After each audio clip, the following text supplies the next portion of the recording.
बुद्ध की जय हो धम्म और संघ की। आज हम पहुंच गए हैं संयुक्त निकाय के दूसरे परिच्छेद, जिसको देवपुत्र संयुक्त के नाम से संबोधित किया जाता है। उसका पहला भाग आपके सामने प्रस्तुत है। इसको सुनते हुए आपको एक बात ध्यान रखनी है कि इसमें सिर्फ सार दिया गया है। अगर आप इसको पूरा पढ़ना चाहते हैं तो अमेजॉन फ्लिपकार्ट से खरीद सकते हैं, अन्यथा आप कमेंट में नमो बुद्धाय लिख दें। आप पिन कमेंट चेक करें, आपको वहाँ पर यह बुक फ्री में मिल सकती है। पहला भाग कश्यप सुत भिक्षु अनुशासन। ऐसा मैंने सुना, एक समय भगवान श्रावस्ती में अनाथ पिंडक के जेतवन आराम में विहार करते थे। तब देवपुत्र कश्यप रात बीतने पर अपनी चमक से सारे जेतवन को चमकाते हुए जहाँ भगवान थे वहाँ आए। भगवान का अभिवादन कर एक ओर खड़ा हो गया। एक ओर खड़ा हो कश्यप देवपुत्र भगवान से बोला, भगवान ने भिक्षु को प्रकाशित किया किंतु भिक्षु के अनुशासन को नहीं। तो कश्यप तुम ही बताओ, जैसा तुमने समझा है, अच्छे उपदेश और श्रमणों का सत्संग, एकांत में अकेला वास तथा चित्त की शांति का अभ्यास करो। काश्यप देवपुत्र ने यह कहा, भगवान सहमत हुए। तो काश्यप देवपुत्र बुद्ध को सहमत जान भगवान को वंदना और प्रदक्षिणा कर वही अंतर्धान हो गए। कश्यप सूत्र श्रावस्ती में एक ओर खड़ा हो कश्यप देवपुत्र भगवान के सम्मुख यह गाथा बोला, यदि भिक्षु ध्यानी विमुक्त चित्त वाला अपने दिलीचा अर्थात अरहत पद को प्राप्त करना चाहे तो क्या संसार का उत्पन्न होना और नष्ट होना जानकर पवित्र मन वाला और अनासक्त हो, उसका यह गुण है। माघ सूत्र श्रावस्ती में तब माघ देवपुत्र रात बीतने पर अपनी चमक से सारे जेतवन को चमकाते हुए जहाँ भगवान थे वहाँ आया और भगवान का अभिवादन कर एक ओर खड़ा हो गया। एक ओर खड़ा हो माघदेव पुत्र ने भगवान को यह गाथा में कहा, दामली सूत्र क्या नाश कर सुख से सोता है, क्या नाश कर शोक नहीं करता, किस एक धर्म का वध करना गौतम को स्वीकार है। क्रोध का नाश कर सुख से सोता है, क्रोध का नाश कर शोक नहीं करता। अच्छा आगे अच्छा लगने वाले तथा वत्र को हराने वाले विष को मूल क्रोध को वध करना पंडितों अर्थात विद्वानों से प्रशंसित है। उसी को काट कर शोक नहीं करता। चार प्रद्योत एक ओर खड़ा हो मागध देवपुत्र भगवान से यह गाथा बोला, लोक में कितने प्रद्योत हैं जिनसे लोक प्रकाशित होता है। आपको पूछने के लिए आए हम लोग उसे कैसे जाने।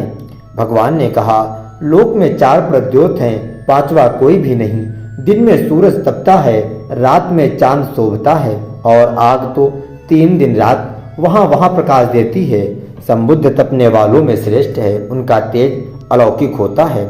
दामली सूत्र श्रावस्ती में ब्राह्मण कृत्य करते हैं।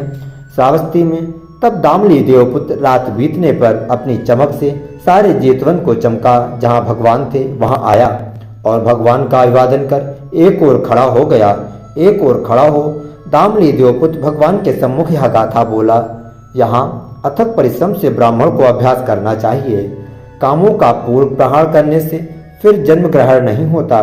ब्राह्मणों अर्थात श्रमणों को कुछ करना नहीं रहता। हे दामली, भगवान ने कहा, ब्राह्मण अर्थात श्रमण को तो जो करना था कर लिया गया होता है, तब जाकी प्रतिष्ठा नहीं पा लेता। नदियों में जंतु सब अंगों से तैरने का प्रयत्न करता है, किंतु जमीन के ऊपर आकर वैसी कोशिश नहीं करना। अब पार कर चुका। दामली, ब्राह्मण की यही उपमा है अर्थात विद्वान पुरुषों की यही उपमा है। क्षीणाश्रो चतुर और ध्यानी की जन्म और मृत्यु के अंत को पाकर वह कोशिश नहीं करता, वह तो पार कर चुका। कामत सुखद संतोष क्या है। एक ओर खड़ा हो कामत देवपुत्र ने भगवान को यह कहा, भगवान यह दुष्कर बड़ी ही दुष्कर है, दुष्कर होने पर भी लोग कर लेते हैं। हे कामत, भगवान बोले, सैच्छ शीलों के अभ्यासी स्थिरात्म प्रवजित को अति सुखद संतोष होता है। भगवान यह संतोष बड़ा दुर्लभ है, दुर्लभ होने पर भी लोग पा लेते हैं। हे कामत, भगवान बोले, चित्त को शांत करने में रत जिनको दिन और रात भावना करने में लगा रहता है। भगवान चित्त का ऐसा लगाना बड़ा कठिन है, चित्त लगाना कठिन होने पर भी लोग लगा लेते हैं। हे कामत, भगवान बोले, इंद्रियों को शांत करने में रत वे मृत्यु के जाल को काट कर हे कामत पंडित लोग अर्थात विद्वान लोग चले जाते हैं। भगवान दुर्गम है मार्ग बीहड़ है, दुर्गम रहे अथवा बीहड़। हे कामत, आर्य लोग चले जाते हैं, अनार्य लोग इस बीहड़ मार्ग में सिर के बल गिर पड़ते हैं। आर्यों के लिए तो मार्ग बराबर है। आर्य लोग विषम मार्ग में भी बराबर पैर चलते हैं। स्मृति लाभ से धर्म का साक्षात्कार। एक और खड़ा हो पांचाल चंड देवपुत्र भगवान के सम्मुख यह गाथा बोला।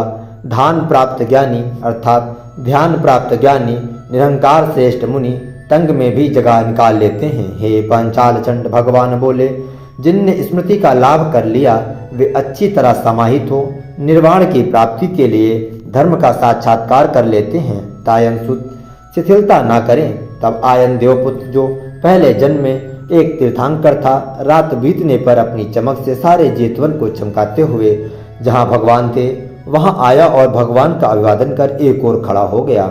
एक ओर खड़ा हो तायन देवपुत्र भगवान के सम्मुख यह गाथा बोला। सोता को काट दो, पराक्रम करो हे ब्राह्मण, कामों को दूर करो। कामों को बिना छोड़े हुए मुनि एकाग्रता को नहीं प्राप्त होता।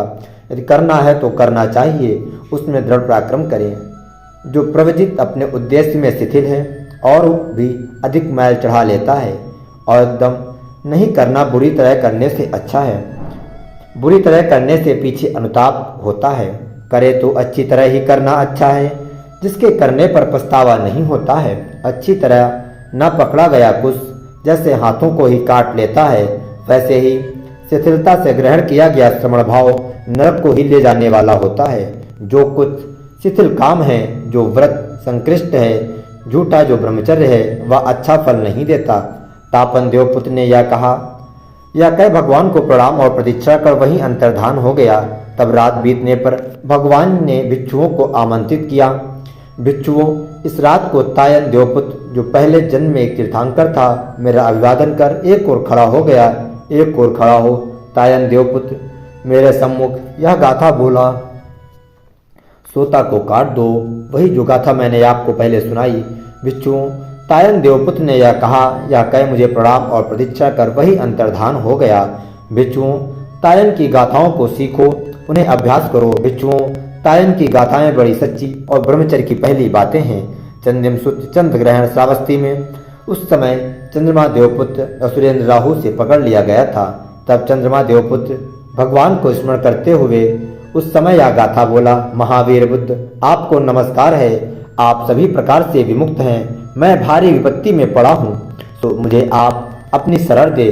तब भगवान ने चंद्रमा देवपुत्र के लिए असुरेंद्र राहु को गाथा में कहा, अरहंत बुद्ध की शरण में चंद्रमा चला आया है। राहु, चांद को छोड़ दो। बुद्ध सभी के प्रति अनुकंपा रखते हैं। तब असुरेंद्र राहु चंद्रमा देवपुत्र को छोड़ डरा हुआ सा जहाँ वेपचित असुरेंद्र वहाँ आया और संवेग से भरा रोए खड़ा किए एक ओर खड़ा हो गया। एक ओर खड़ा हुए असुरेंद्र राहु को वेपचित असुरेंद्र ने गाथा में कहा, क्यों इतना डरा सा हो? राहु ने चंद्रमा को छोड़ दिया। संवेग से भरा हुआ आकर तुम इतने भयभूत क्यों खड़े हो? मेरे सिरा के 7 टुकड़े हो जाएं, जन्म भर मुझे कभी सुख नहीं मिले। बुद्ध से आज्ञा पाकर मैं इस चंद्रमा को नहीं छोड़ दूं। सूर्य सुत सूर्य ग्रहण उस समय सूर्य देवपुत्र असुरेंद्र राहु से पकड़ लिया गया था। तब सूर्य भगवान को स्मरण करते हुए उस समय यह गाथा बोला। महावीर बुद्ध, आपको नमस्कार है। आप सभी प्रकार से विमुक्त हैं।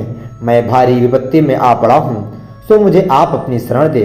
तब भगवान ने सूर्य देवपुत्र के लिए असुरेंद्र राहु को गाथा में कहा, अनंत बुद्ध की शरण में सूर्य चला आया है। हे राहु, सूर्य को छोड़ दो। बुद्ध सभी के प्रति अनुकंपा रखते हैं। जो काले अंधकार में प्रकाश देता है, चमकने वाला मंडल वाला उग्र तेज वाला आकाश में चलने वाले, उसे राहु मत निकलो। राहु, मेरे पुत्र सूर्य को छोड़ दो। तब असुरेंद्र राहु सूर्य देवपुत्र को छोड़ डरा हुआ सा जहाँ वेपचित असुरेंद्र था वहाँ और संवेग से भरा रोहे खड़ा किए एक ओर खड़ा हो गया।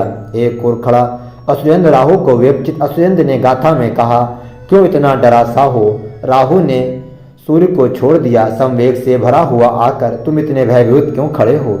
मेरे सिर के 7 टुकड़े हो जाएं, जन्म भर मुझे कभी सुख नहीं मिले। बुद्ध से आज्ञा पाकर यदि मैं सूर्य को नहीं छोड़ दूं और पहला भाग समाप्त होता है। भगवान बुद्ध की जय हो, धम्म की जय हो, संघ की जय हो।